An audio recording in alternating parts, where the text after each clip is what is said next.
trained in the formal tactics of 18th century warfare according to the instructions of Baron Friedrich von Steuben and exemplified the steady professionalism American soldiers could attain with proper leadership.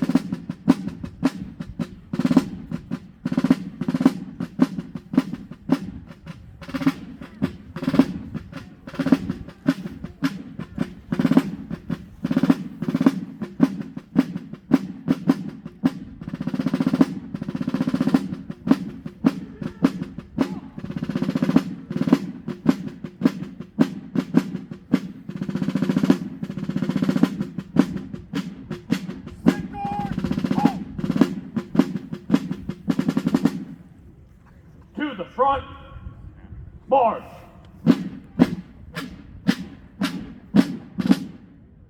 Take care to the right, face!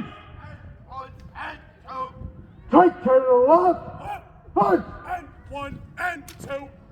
Sound assembly.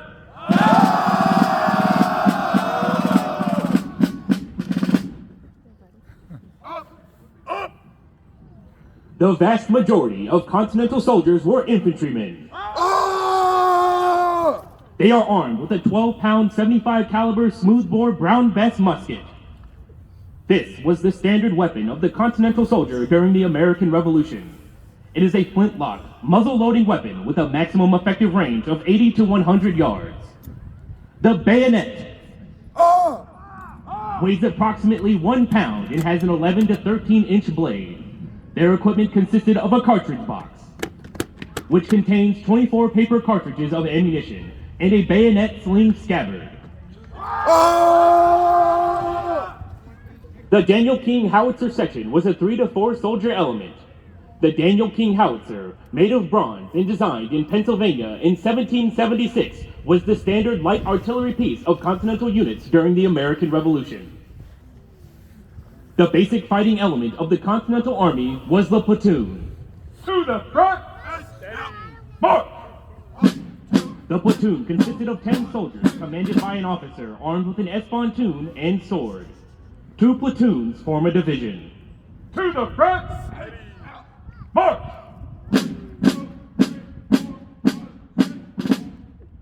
First Division is commanded by First Lieutenant John Harvey. Second Division is commanded by First Lieutenant Alex Decker. To the front, And snap! march! 1, 2, 3, 4, 5, 6, 7.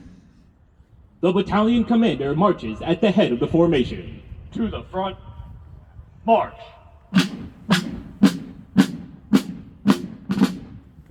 He carries an 18th century weapon called an espontoon.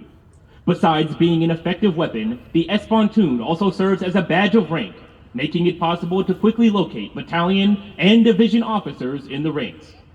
The Commander-in-Chief's Guard is commanded by Captain Troy Schumann. The senior sergeants are positioned to the rear of the formation to help maintain discipline and keep the ranks dressed during an advance. They carry their own symbol of rank, a double-edged spear with a head of iron shaped like an axe blade called a halberd.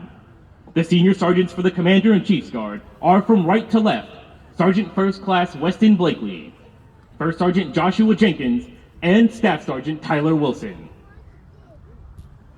The battalion would not be complete without other support elements. Field music is important to the command and control of the battalion in camp and on the battlefield. The fifes and drums march at the head of the battalion with the commander and act as their voice. They are used to signal troop formations and other daily events. In battle, they are placed on the flanks and center rear. In keeping with 18th century tradition, the Old Guard Fife and Drum Corps wear uniforms with colors reversed, signify that they are musicians, not combatants. Since the 16th century, the regimental colors have been one of the most important elements in a military unit. The colors indicate the commander's location, and soldiers keep their positions in formation by dressing on the colors. At the center of our formation is the personal colors of General George Washington and the Commander-in-Chief's Guard. Today's color ensign is Corporal Joe Smith. What you are about to witness is a demonstration of 18th century battlefield tactics. Unlike the irregular militia that confronted British soldiers in Massachusetts in 1775, the Continental Army fought using the tactics of European professional soldiers. Imagine, if you will, you have just traveled back 248 years, and this American battalion is about to meet an approaching enemy. To provide a constant rate of fire against the opposition as they advance, the battalion fires by division. This continuous fire limits the enemy's ability to make advances or other tactical moves. The divisions move, fire, and respond to the commands of the battalion commander, who makes the tactical decisions. Take care to fire by division. To the front. March. Make ready. Take aim. Fire. Oh my God. Prime and load. To the front and snap. March. It's gonna be loud. It's gonna be loud. It's fine. It's Hey, fine. ready. Take aim. March. Prime and load. It's okay. It's okay. The line formation is the basic element of all formations and allows a unit to easily mass fire. Smell it.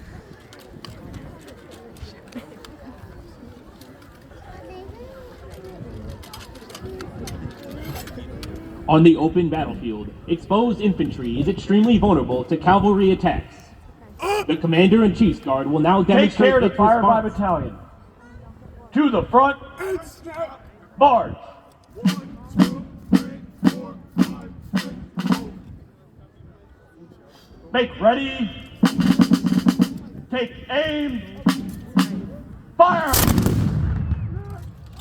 Prime and load. Cover your ears.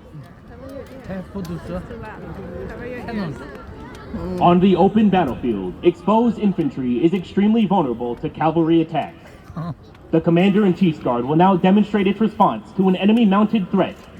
The commander will quickly move his unit into a rectangular defensive position known as Defense Against Cavalry. Defense against the dark arts. Take care to defend against cavalry. About. Out. Face. And 1, and 2, and 3. Forward. Forward. March.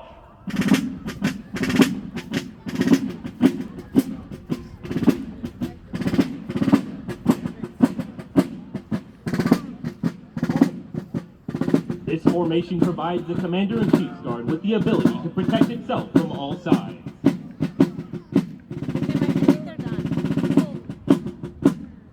About. Out. Face. And 1, and 2, and 3. 1, 2. Take care to fire by battalion. Make ready. Take aim. Fire.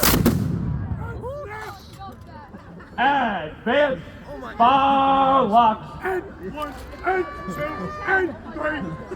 The soldiers utilize the 11-inch bayonets affixed to their muskets to form a circle of sharpened steel Charge.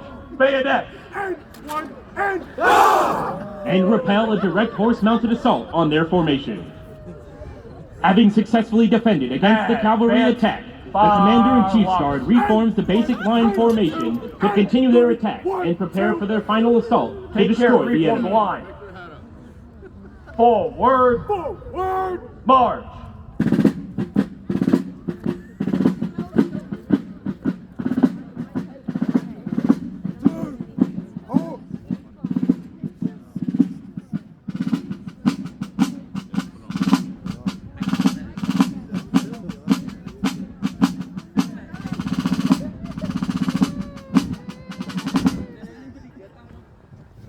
Seeing an opportunity to close with the enemy, the commander once again advances his unit, this time in an attempt to force the opposition from the battlefield.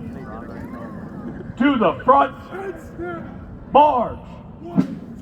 March. Charge. Bayonet. Charge.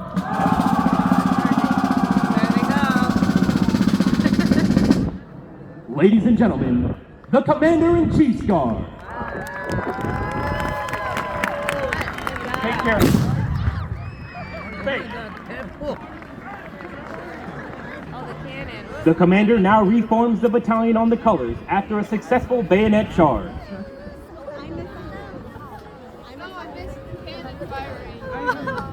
Forward! March! By 1779, the Continental Army's regular regiments had become formidable battlefield opponents whom the British and their Hessian allies hesitated to confront. In particular, their ability to stand their ground during British bayonet charges and then countercharge produced several victories during the latter part of the war, and ultimately helped secure the independence of the United States. Once again, ladies and gentlemen, the Commander-in-Chief's Guard.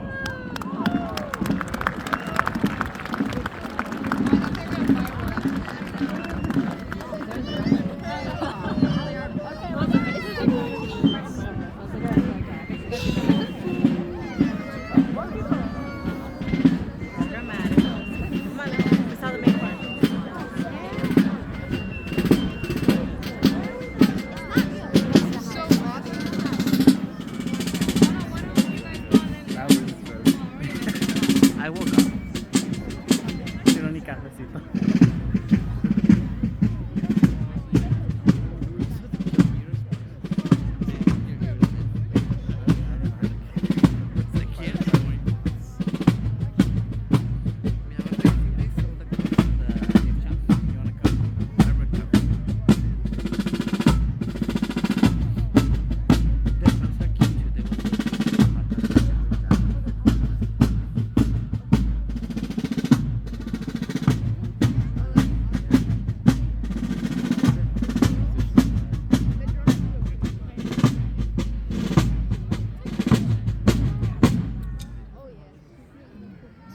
Good morning, ladies and gentlemen.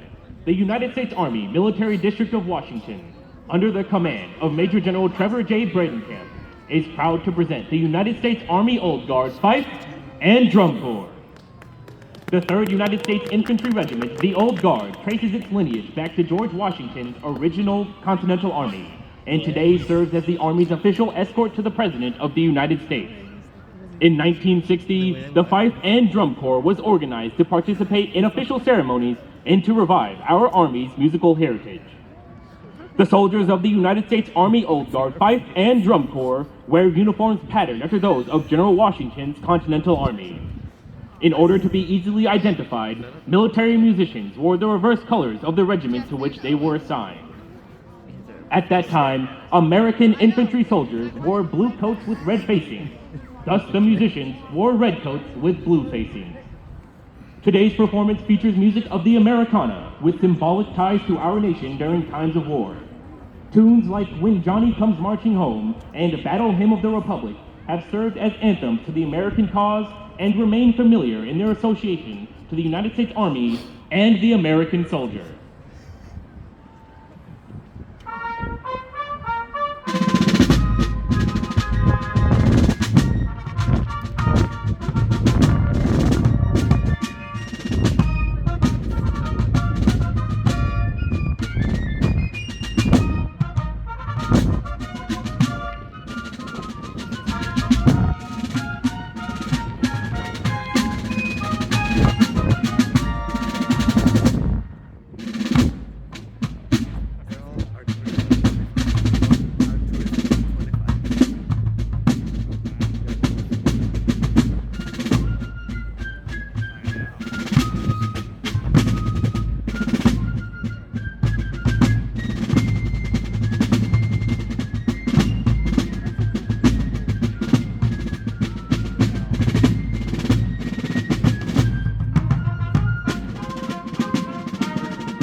One of the most iconic symbols of Americana is the United States flag. It has flown as a national emblem of freedom, strength, and the indomitable American spirit since the birth of our nation. Throughout history, in times of war or other adversity, the flag has also stood as a symbol of unity. We will rally from the hillside, we will rally from the plain, shouting the battle cry of freedom. These words from the tune, Rally Round the Flag, speak to this unity in our army, displaying the willingness to fight for the freedom of the American people.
Americana represents our country's history and culture.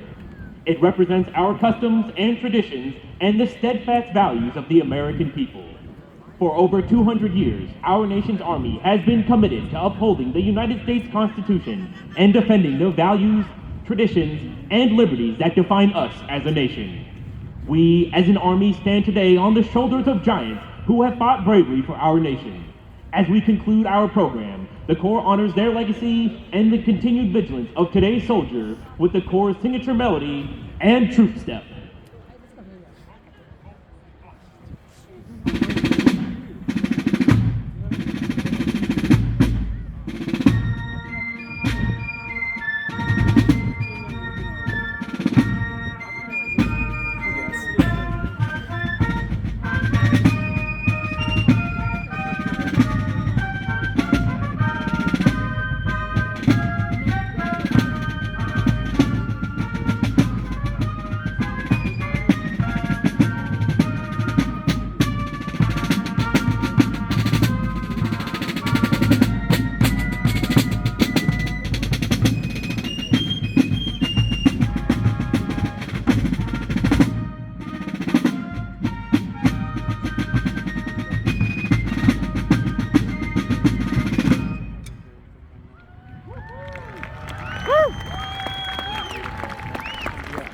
On behalf of the Old Guard Commander, Colonel David B. Rowland, and the Fife and Drum Corps Commander, Chief Warrant Officer 3, Benjamin W. McMillan, it has been our pleasure performing for you today.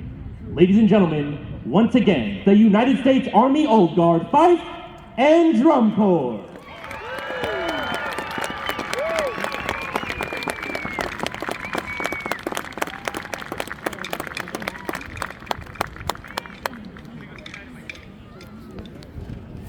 끝난 거.